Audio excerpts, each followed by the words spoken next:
Baptiste Jonot. Ce nom il te dit quelque chose, c'est obligé. Évidemment, t'as pas pu rater le phénomène. Le demi-mêlée de 20 ans, il s'est taillé sa part du gâteau dans l'effectif de l'ASM. Il fait partie de ces joueurs qui cette saison participent au renouveau de l'ASM et à sa réussite cette saison. Je vous avoue que pour ma part, j'ai quand même du mal à tourner la page de la charnière Lopez-Parra. Ça a été la charnière pendant 10 ans de l'ASM, j'ai du mal à passer à autre chose. Baptiste Jonot fait-il partie des outsiders qui pourraient profiter de l'absence de Dupont, qui ne disputera pas le tournoi Destination 2024, pour se tailler sa place et prendre peut-être quelques petites capes avec l'équipe de France? Ça nous ferait peut-être du bien d'avoir un petit jeune qui arrive là. Allez, on va parler de tout ça, mais avant, si t'es pas abonné, c'est le moment de t'abonner, mon pote. Ou ma pote. Baptiste Jonot, c'est le 9 format de poche qui montre par excellence à tout le monde que le rugby est fait pour tous les physiques. Chacun peut trouver sa place. 1m70 pour 82 kg. Il commence le rugby à Haut-Jeu, passe par le FC Oloron, puis Biarritz. À l'été 2021, il signe un contrat de 3 ans avec les espoirs de l'ASM. Il va évoluer en espoir lors de la saison 2021-2022 et il va jouer son premier match de top 14 alors que ça fait que 2 semaines qu'il a 18 ans. Il va même être titularisé pour le 8e de finale retour en Champions Cup contre Leicester. Alors là, à l'extérieur, dans l'enfer de Welford Road, face à un pack dominateur, le Béarnais, il a sorti une prestation XXL. Bien conseillé par Morgan Parra qui lui lâche quand même des sacrés conseils et qui lui dit reste zen et joue ton style de jeu. Il va laisser exploser son potentiel et il va s'installer dans la rotation clermontoise des neufs. À ce moment-là, il est 3e neuf dans la hiérarchie parce qu'il y a Sébastien Bézi et Kevin Vialard. Il va être surclassé en équipe de France U20 pour jouer le tournoi Destination et les Summer Series. Puis arrive la saison 2022-2023 et c'est là où je pense que tout le monde l'a réellement découvert. Il va enchaîner 32 matchs en professionnel avec la SM, 32 matchs en pro entre le top 14, la Champions Cup et le Challenge européen. 32 matchs au poste de numéro 9 dans un effectif professionnel, c'est monstrueux. Et c'est pas tout, évidemment, il va gagner un titre de champion du monde en U20 avec la France. Et il joue le tournoi de Destination. C'est dingue, hein, pour un jeune de 20 ans, tu trouves ça presque anecdotique qu'il soit sélectionné en France U20 et qu'il joue le tournoi de Destination. Donc pour résumer, on a un 9 qui arrive en top 14, qui pour sa première saison en pro joue 32 matchs, gagne un titre de champion du monde U20, il est sur des sacrés standards quand même. Revenons rapidement sur le titre de champion du monde U20, parce que c'est pas anodin. En phase des poules, les Français ils battent la Nouvelle-Zélande, le Japon et les Gallois. Puis en demi-finale, les Bleus ils vont quand même faire quelque chose d'extraordinaire. Ils sont menés 17-0 par les Anglais. En demi-finale du championnat du monde U20 quand même. 17-0 ils sont menés. Et ils vont effectuer une remontada monstrueuse pour s'imposer 52-31. T'es mené 17-0 et tu gagnes 52-31. Contre les Anglais, j'adore. C'est une force de caractère incroyable. Et imaginez-vous bien aussi que quand tu es demi de mêlée, tu portes une part de responsabilité sur la performance de ton équipe. Et en finale, ils vont matraquer nos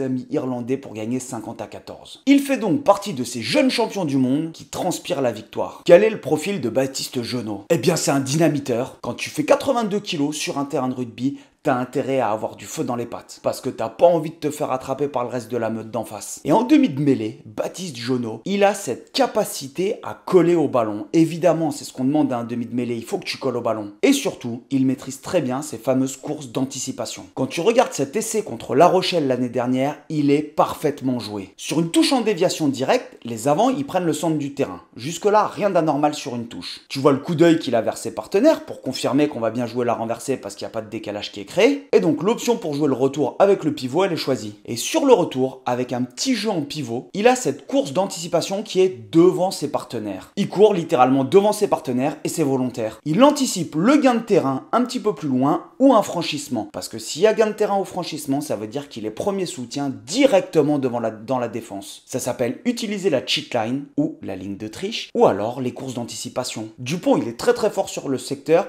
mais Baptiste Jonot, je pense qu'il a rien à lui envier. Un autre atout pour Baptiste Jonot, ses appuis. Ses appuis lui permettent de menacer systématiquement les bords de ruck. On le sait, attaquer les leaders défensifs sur les bords de ruck, c'est indispensable. Ou tout du moins, il faut que tu les menaces sur quasiment chaque regroupement pour qu'ils puissent prendre un petit temps de retard et laisser de la place à tes partenaires. Baptiste, il a cette capacité à peser en fait sur les bords de ruck. Défensivement, il excelle. De toute façon, pour jouer sur le très haut niveau, tu es obligé d'avoir cette agressivité naturelle. L'agressivité, c'est un critère qui est indispensable pour le très haut niveau. Et il nous le dit, j'ai toujours aimé plaquer, être dans les rucks. rucks. Mais aujourd'hui, j'essaye d'avoir une meilleure défense. Et ses partenaires, ce qui est chouette, c'est que quand tu as des jeunes comme ça qui montent en pro, ils l'aident à s'améliorer. Et ils l'aident en fait pour pas perdre de l'énergie, tu vas pas batailler dans tous les rucks, tu peux pas récupérer tous les ballons, c'est juste pas possible. Et donc il faut que tu arrives à cibler les rucks qui sont potentiellement bons pour des contests. Et le but, c'est que le 9 il se retrouve à l'endroit le plus utile possible sur le terrain. Quand tu as un joueur à fort potentiel qui est bien encadré par ses partenaires, ça peut augurer que du bon, non? Est-ce que Baptiste Jeannot va venir chercher sa première cape avec le 15 de France? Eh ben pourquoi pas, même s'il est blessé en ce moment, avec un petit concours de circonstances. Non, je déconne pas, enfin à moitié quand même. On a notre Dupont National qui a décidé de tenter sa chance à 7, donc ça veut dire qu'il va aller participer au JO, et tu n'as pas ton capitaine et ton numéro 9 pour le tournoi Destination 2024. Normalement, on l'espère tous, Galtier il va opérer un changement au niveau des profils du 9 dans son groupe France. À mon avis, il repart sur un cycle de 4 ans sur lequel il va tenter de préparer ses joueurs pour la prochaine Coupe du Monde. Honnêtement, j'aurais du mal à comprendre qu'il reparte avec Maxime Lucu. Il a quand même envoyé un message très fort en quart de finale de la Coupe du Monde, qui est entendable soit pour un joueur professionnel, mais que Dupont cramé et fatigué peut toujours faire la différence alors que Maxime Lucu ne peut pas faire la différence. C'était un petit peu ça le message quand même qui a été envoyé. Donc Maxime Lucu, qui était le numéro 2 en équipe de France, il a 30 ans,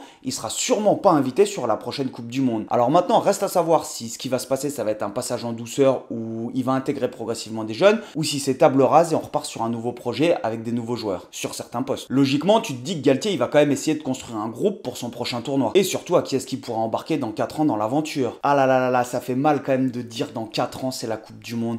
Là, ça faisait 4 ans qu'on l'attendait, celle-là, elle est toujours pas digérée. Mais dans 4 ans, il y a une autre aventure australienne qui va débuter. Quelle option Galtier il a pour remplacer Dupont pendant le tournoi Destination 2024? Il a le choix avec des profils qui sont très intéressants et en plus très jeunes. On a Léo Colli qui a fait une saison de fou avec Montpellier. Lui, il a déjà été intégré sur des stages avec le groupe France et donc il faut qu'il commence à prendre ses marques, mais il a toujours pas pris de temps de jeu. Mais il a tout d'un grand. Il a fait quand même ses armes en Pro D2 et il s'est imposé à Montpellier avec Cobus Renac, s'il vous plaît, en numéro 9. Rien que ça. Ensuite, on a Nolan Le Garec. Lui, c'est un anciens.